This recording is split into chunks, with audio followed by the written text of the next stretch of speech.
শুধু দর্শক, যে কোনো রোগের চিকিৎসায় একজন বিশেষজ্ঞের মতামত অত্যন্ত গুরুত্বপূর্ণ। চলুন দর্শক, দেখে আসি অনুষ্ঠানের এই পর্যায়ে কোন বিশেষজ্ঞ অপেক্ষা করছেন আমাদের জন্য। ক্যান্সার নিয়ে প্রচুর কথা হচ্ছে, প্রচুর গবেষণা হচ্ছে এবং অনেকে প্রচুর কষ্ট পাচ্ছেন, কিন্তু দুর্ভাগ্যজনকভাবে ক্যান্সারের বিষয়ে আমরা এখনো প্রচুর সচেতনতা সৃষ্টি করতে পারিনি।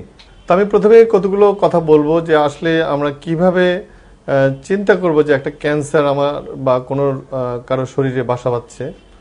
সেক্ষেত্রে আমাদেরকে চিন্তা করতে হবে কয়েকটা জিনিস, যেমন ধরেন কারো গলার স্বরের পরিবর্তন হচ্ছে, এটা একটা ব্যাপার। কারো কাশি হচ্ছে, 15 দিন চলে গেল, সাধারণ ওষুধ খাচ্ছে, ভালো হচ্ছে না। তারপর কারো শরীরে একটা পিণ্ড বা চাকা সৃষ্টি হচ্ছে, কিন্তু এটা সাধারণ চিকিৎসায় ভালো হচ্ছে না। কারো পায়খানার সাথে রক্ত যাচ্ছে, খাওয়া দাওয়ার অরুচি হচ্ছে, শরীরের ওজন কমে যাচ্ছে বা শরীরের কোথাও অস্বাভাবিক রক্তক্ষরণ হচ্ছে, এটা আমরা খেয়াল করছি না।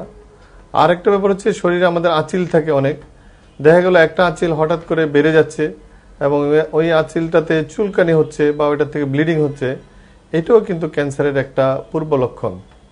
এইভাবে দেখা যাচ্ছে আপনার কোথাও একটা ঘা হলো, বিশেষ করে আমাদের দেশে যেটা আমরা পাই মুখগহ্বরে প্রচুর রোগী আসছে যাদের হয়তো দাঁতের মাড়িতে একটা ঘা অথবা জিহ্বার মধ্যে একটা ঘা, তারা মনে করছে এটা সাধারণ, কিন্তু পরে দেখা গেল এটি আসলে ক্যান্সার।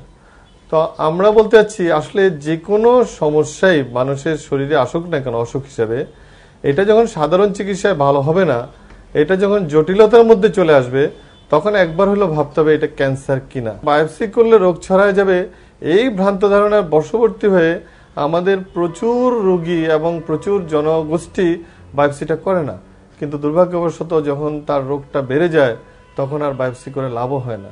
সুতরাং আমি রিকোয়েস্ট করব যে যখনই ডাক্তাররা অনুমান করবে যে এটা বায়োপসি দরকার, তখন ডেফিনেটলি আপনারা বায়োপসিতে রাজি হয়ে যাবেন এবং বায়োপসি করাবেন। আমাদের প্রচুর রোগী আছে যারা 20 বছর 30 বছর ধরে ক্যান্সার আক্রান্ত হয়ে তারপরে ভালো হয়ে এখন সমাজে সুন্দর পারিবারিক, সামাজিক এবং প্রোডাক্টিভ লাইফ লিড করছেন।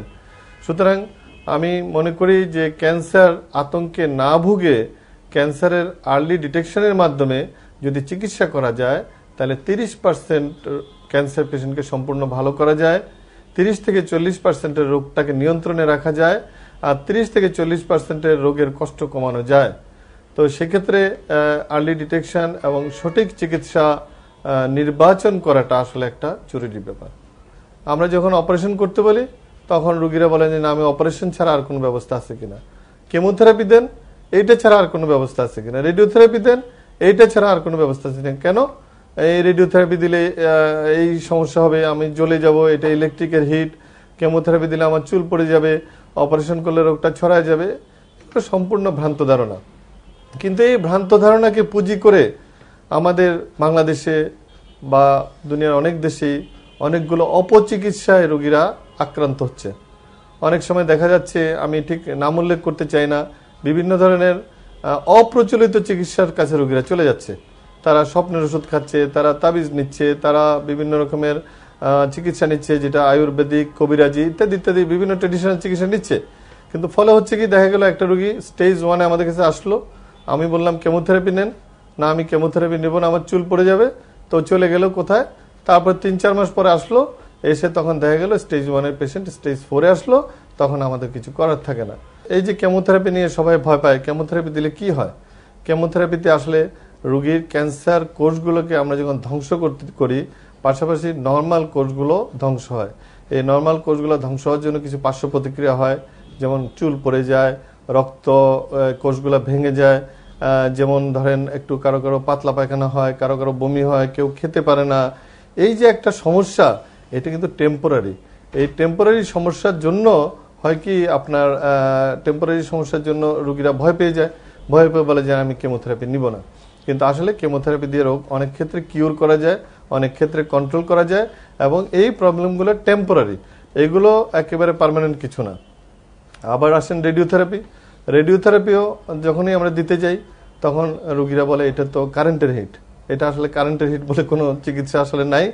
এটা একটা মেশিনের মাধ্যমে আমরা একটা স্পেশাল এনার্জি মানুষের যে জায়গায় ক্যান্সার আক্রমণ করে ওই জায়গায় দিয়ে দিই, এতে করে ক্যান্সার সেলগুলো ডিস্ট্রয় হয়। কিন্তু এখানেও একই সমস্যা, ক্যান্সার সেলের পাশাপাশি নর্মাল সেলও দুই একটা ডিস্ট্রয় হয়, এই তখন মানুষ ভয় পেয়ে যায় যে না আমার তো চুল পড়ে গেল, আমার তো পাতলা পায়খানা হচ্ছে, আমার তো একটু কাশি হচ্ছে। কিন্তু এখানেও এগুলো টেম্পোরারি আর কি। হ্যাঁ, ব্রেস্ট ক্যান্সারের জন্য ব্রেস্ট ফেলে দিতে হয়, রেকটাম ক্যান্সারের জন্য রেকটাম ফেলে দিতে হয়। হ্যাঁ, এখন রোগীরা বলেন আমি তো ব্রেস্ট ফেলবো না, আর কোনো চিকিৎসা আছে কিনা বলেন, আমি রেকটাম ফেলবো না, আর কোনো চিকিৎসা আছে কিনা বলেন। কিন্তু আসলে দুর্ভাগ্যজনকভাবে এটা যারা মেনে নিচ্ছে না তারা কিন্তু পরবর্তীতে অনেক কষ্টের শিকার হচ্ছে। আমাদের কাছে অনেক ছবি আছে, অনেক রোগী আছে যেগুলো দেখালে আপনারা ভয় পাবেন, বা মিডিয়াতে দেখানো উচিতও না, কারণ বাচ্চারা দেখছে, অন্যরা দেখছে, এগুলো উচিত না, কিন্তু আপনারা ভয় পাবেন। তো এই জন্যই আসলে আপনার এমন কোনো চিকিৎসা তো দুনিয়াতে নাই যেটার কিছু পার্শ্ব প্রতিক্রিয়া হবে না। তো আমরা ডাক্তাররা ক্যালকুলেট করি পার্শ্ব প্রতিক্রিয়া বেশি নাকি বেনিফিট বেশি, সেটি অবশ্যই ডাক্তাররা বিবেচনা করবে। আমার মনে হয় যে এই ক্ষেত্রে ডাক্তারদের বিবেচনাটা আপনাদের গ্রহণ করা উচিত।